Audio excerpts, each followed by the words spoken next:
ఏంటి అల్లం వెల్లుల్లి వేసుకొని దావత్కి మనం రెడీ అవుతున్నాం అనుకుంటున్నారా? కాదు, ఈరోజైతే రొయ్యల పచ్చడి చేద్దాం అనుకుంటున్నాము.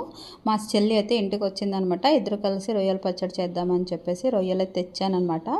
పైన గలీజ్ మొత్తం అంతా తీసి ఉప్పు పసుపు వేసి దాంట్లో వాటర్ అంతా ఇంకిపోయేంత వరకు మనం ఉడకబెట్టుకోవాలి. ఆ తర్వాత ఫ్రెష్ అల్లం వెల్లుల్లి తీసుకోండి.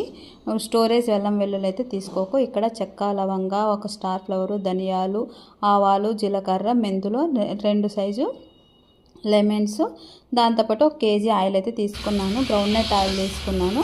చూసారు కదా, రొయ్యలు అలాగా వాటర్ ఇంకిపోయిన తర్వాత ఆయిల్ వేడి చేసేసుకొని మనం అందులో కొంచెం కొంచెం వేసుకొని డీప్ ఫ్రై అయితే చేసుకోవాలి. చాలా టేస్టీగా ఉంటుంది. ముక్క అయితే డీప్ ఫ్రై చేసుకోండి. ఎంత డీప్ ఫ్రై అంటే గోల్డెన్ కలర్ వచ్చేంత వరకు చేసుకోండి. అలా చేసుకుంటే ముక్క చాలా టేస్టీగా ఉంటుంది. సాఫ్ట్గా కూడా ఉంటుంది. గట్టి పడదండి ముక్క, చాలా సాఫ్ట్గా ఉంటుంది. ఆ తర్వాత అదే ఆయిల్లోకి ఒక 3 టేబుల్ స్పూన్ వరకు అల్లం వెల్లుల్లి పేస్ట్ అయితే యాడ్ చేసుకోవాలి. కంగారు పడకుండా అల్లం వెల్లుల్లి కూడా కొంచెం గోల్డెన్ కలర్ వచ్చేంత వరకు వేయించేసుకొని ఆ పచ్చి స్మెల్ అనేది పోవాలన్నమాట.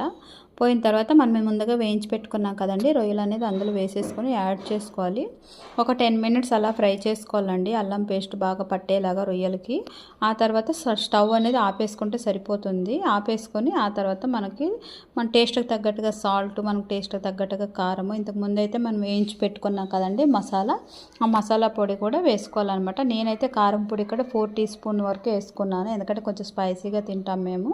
మీకు ఎంత కావాలనేది మీరు యాడ్ చేసుకోవాలి. ఆ తర్వాత వచ్చేసి మనం ముందుగా మసాలా ప్రిపేర్ చేసి పెట్టుకున్నాం కదండి, అదొక 3 టీ స్పూన్ వేసుకుంటే సరిపోతుంది. నేనైతే ఫస్ట్ టైం అనుకోవాలి, మా చెల్లి ఇంతకుముందు పెట్టిందండి ఇంట్లో, అయితే నేను ఇప్పుడు ఫస్ట్ టైం చేస్తున్నాను అనమాట. చూసారు కదా, మొత్తం అది వేసుకున్న తర్వాత స్టవ్ ఆపేసుకోవాలి. స్టవ్ ఆపేసింది ఒక 10-15 నిమిషాల వరకు బాగా చల్లారనివ్వండి. పూర్తిగా చల్లారాలి. పూర్తిగా చల్లారిన తర్వాత మనం ఇలాగా ఏదైతే ఉంటుందో మనం నిమ్మరసం పిండుకుంటాం కదా, నిమ్మరసం తీసి పక్కన పెట్టుకుంటాం కదా, ఒక 4 టేబుల్ స్పూన్ వరకు నిమ్మరసం యాడ్ చేసేసుకొని 1 to 3 డేస్ మనం స్టోర్ చేసుకున్నాం అనుకోండి, బాగా ఊరిపోతుంది అనమాట. టేస్ట్ అయితే అద్రిపోతుంది. మీరు ఒకసారి ట్రై చేయండి. మన ఛానల్ని అయితే సబ్స్క్రైబ్ చేసుకోండి. మీకు నచ్చినట్లయితే ఒక లైక్ చేయండి. చాలా టేస్టీగా ఉంటుందండి. ఒకసారి ట్రై చేసుకో చూడండి. బయట కొంటే డబ్బులు చాలా అవుతాయి. ఇలా